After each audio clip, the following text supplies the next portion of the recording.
आज आपण एक नवीन उदाहरण घेऊन आलेलो आहे. चला तर वेळ न घालवता व्हिडिओला सुरुवात करूया आणि तो प्रश्न काय आहे ते पाहूया.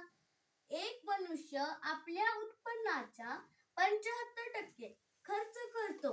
जर त्याचे शिल्लक रुपये 500 असल्यास त्याचे उत्पन्न किती असेल?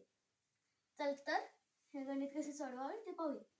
25% म्हणजे त्याचे खर्च किती करतोय तो? 100%च्या 75% करतोय. 75% वजा केल्यावर 25% राहतात. 25% म्हणजे 500 रुपये ही किंमत आहे. म्हणजे 25% बरोबर 500 रुपये.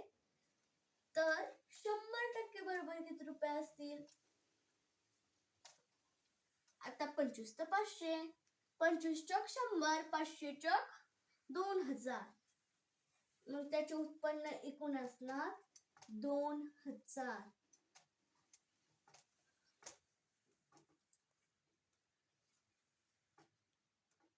उत्पन्न बरोबर 2000 आणि तो खर्च करतो तो 1500. Bye bye. जर तुम्हाला व्हिडिओ आवडला असेल तर लाईक आणि सबस्क्राईब नक्की करा.